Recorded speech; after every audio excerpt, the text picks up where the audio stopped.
Hello friends, welcome to लक्ष्य law academy. जैसा कि आप लोगों को पता है कि एमपी गवर्नमेंट ने एक नया रूल पास किया है। अभी मुझे नहीं पता है कि आप लोगों में से कितने स्टूडेंट्स को इस बारे में जानकारी है या नहीं है।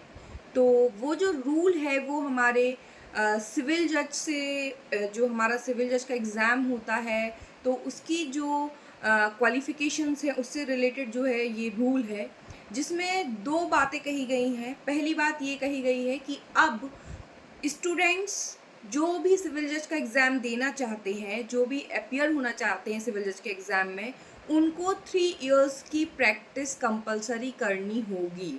मीन्स आप एलएलबी पास आउट कीजिए, उसके बाद आप कोर्ट में जाके 3 साल की प्रैक्टिस कीजिए, then you are eligible to appear in exam. आप एग्ज़ाम सिविल जज का तभी दे सकते हैं जब आप एलएलबी कंप्लीट करने के बाद 3 साल का प्रैक्टिस कंप्लीट कर लेंगे। प्लस या फिर अगर आपके पास 3 साल की प्रैक्टिस नहीं है तो सेकेंड रूल जो इन्होंने पारित किया है वो किया है 70%।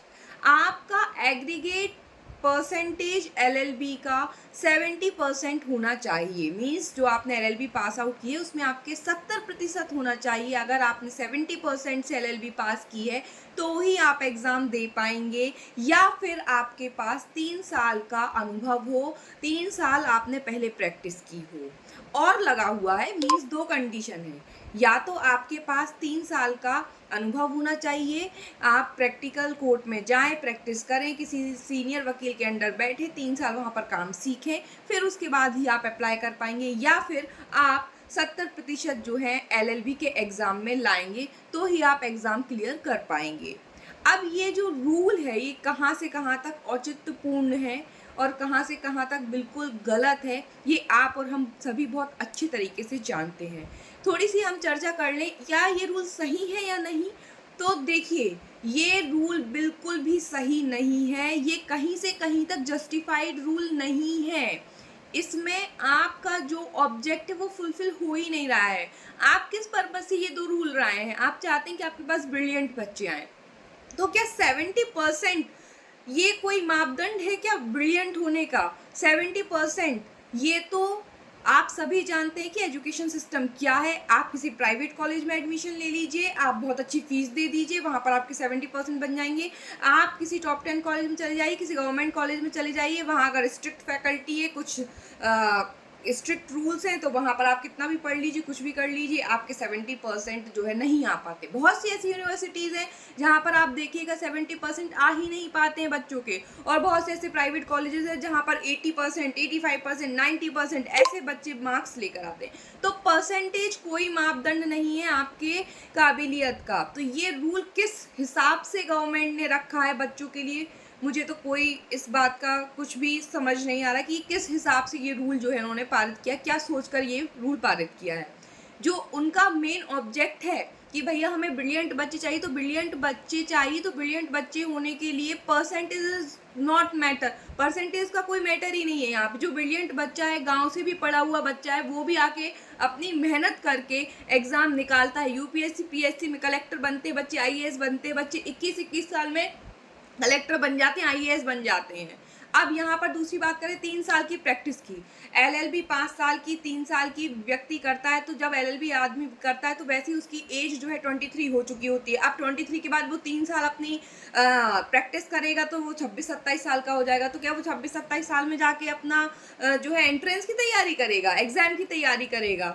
तो सोचने वाली बात है। ये रूल कहीं से कहीं तक जो है बिल्कुल भी सार्थक नहीं है। गवर्नमेंट को इस पे सोचना चाहिए, और मेरा विचार ये है कि ये बच्चों के साथ बहुत ही अन्यायपूर्ण रवैया जो है सरकार अपना रही है, ये बहुत ही गलत है। और अदर स्टेट्स की भी हम बात करें, राजस्थान में देख लीजिए, और भी अदर स्टेट्स में देख लीजिए। अदर स्टेट में तो 10 सेमेस्टर में जो है आपको अलाउड रहता है कि आप 10 सेमेस्टर में तो आप सिविल जज की प्रिपरेशन कर सकते हैं, एग्जाम दे सकते हैं। तो सभी छात्रों की तरफ से मेरा अनुरोध है, जो भी हमारे महानुभाव जिन्होंने ये रूल पारित किया है, जो भी पदों पर बैठे हुए हैं, कि एक बार विचार कीजिए। बच्चों का भविष्य जो है खतरे में है पूरा, और इस तरीके से रूल ना बनाए जाएं जो बच्चे के भविष्य को खतरे में डालें। तो ये 2 नए रूल्स हैं। अब इन नए रूल्स के अभी तो ये रूल पारित हो चुका है, तो अब इस बार का एग्ज़ाम तो शायद इन्हीं रूल्स के तहत होगा। अब ये क्या चैलेंज हो सकता है? एक क्वेश्चन हमारे मन में ये आ रहा है स्टूडेंट्स के मन में, क्या इसको चैलेंज किया जा सकता है? बिल्कुल, चैलेंज हर चीज़ की जा सकती है। रूल पारित हो गया है, लेकिन आप बिल्कुल यथार्थ रूप से अगर ये स्टूडेंट्स के हित में नहीं है तो स्टूडेंट्स बिल्कुल इसको चैलेंज कर सकते हैं, क्योंकि ऐसा नहीं है कि कोई रूल बन जाता है तो वो खत्म नहीं हो सकता। पहले भी 3 साल का रूल था, इसको खत्म किया गया था। खत्म इसलिए ही किया गया था क्योंकि ये बेनिफिशियल नहीं था, बच्चों के हित में नहीं था।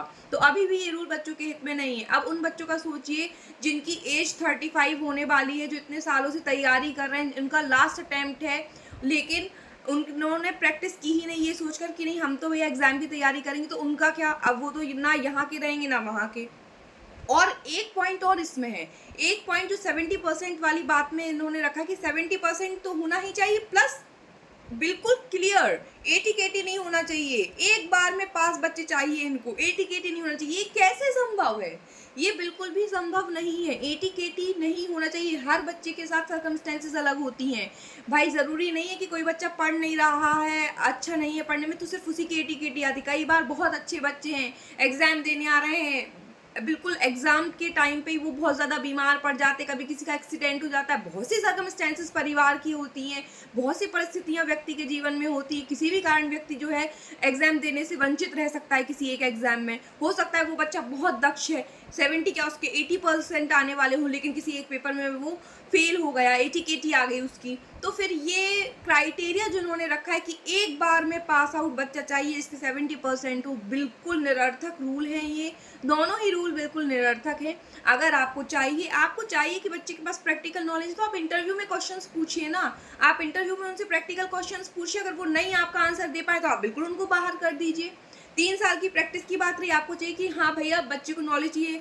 आप ये पॉइंट रख रहे हैं कि हाँ जब कोर्ट में नए नए जजेस आ रहे हैं तो वो अच्छे से काम नहीं कर पा रहे क्योंकि उनको प्रैक्टिकल नॉलेज नहीं होता। तो भाई ट्रेनिंग के टाइम पे आप उनको इतनी ट्रेनिंग दीजिए ना कि वो अच्छे से सीख पाएँ।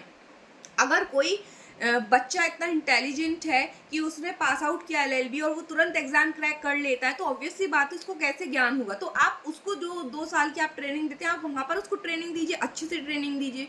और रही बात उसकी, तो आप एक ऐसा काम कर सकते हैं, आप कोई प्रैक्टिकल पेपर रख दीजिए सिविल जज के एग्जाम में। आप प्रैक्टिकल पेपर एग्जाम में रख देंगे तो बच्चा फिर उस हिसाब से तैयारी करेगा।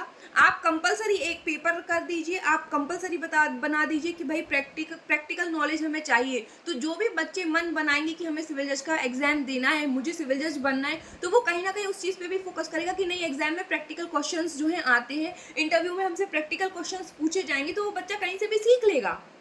उसमें कोई बहुत बड़ी बात नहीं है। आपको चाहिए दक्ष बच्चे, आपको चाहिए कि बहुत इंटेलिजेंट बच्चे हमारे पास आएँ, तो आप सिलेबस में जो सब्जेक्ट आप 12 हैं आप उनको बढ़ा दीजिए। आप जितने सब्जेक्ट्स आपने एडीपीओ में भी बढ़ाए, आप एडीपीओ में 34 सब्जेक्ट्स थे, 28 सब्जेक्ट्स थे, तो बच्चे वहाँ पे भी तैयारी करके जा ही रहे हैं। तो कृपया करके ऐसे रूल्स ना बनाएं जिनसे बच्चों का हित जो है कहीं ना कहीं प्रभावित हो। रूल्स ऐसे बनाएं जिससे ना बच्चों का हित प्रभावित हो, ना ही आप लोगों को कोई नुकसान हो। तो बस यही मेरी सभी बच्चों की तरफ से रिक्वेस्ट है गवर्नमेंट से। हो सकता है ये वीडियो अगर आप लोग शेयर करें, बच्चे किसी ना किसी ऐसे पदाधिकारी तक पहुँचे जो अपनी बात जो है, हमारी बात, हम आपकी और हमारी बात जो है उन तक पहुँच पाए, तो बहुत अच्छी बात है ये। तो यही आज का टॉपिक था, यही जो है रूल्स है। और अगर आप लोगों ने अभी तक रूल नहीं पढ़ा है तो जो मेरा ग्रुप है, व्हाट्सएप पे ग्रुप है, फेसबुक पे ग्रुप है, टेलीग्राम पे ग्रुप है लक्ष्य लॉ अकेडमी, तो वो ग्रुप की लिंक मैं इस वीडियो के डिस्क्रिप्शन बॉक्स में दे दूँगी। और ग्रुप में जो है ये नोटिफिकेशन, पूरा रूल जो पारित हुए हैं ये डले हुए हैं, तो आप वहाँ पर जाकर ये देख सकते हैं। Thank you. फिर मिलेंगे किसी नई न्यूज़ के साथ। अगर कोई नया नोटिफिकेशन आता है तो मैं फिर आपसे रूबरू होंगी। तब तक के लिए आप अपना ख्याल रखें। नमस्कार।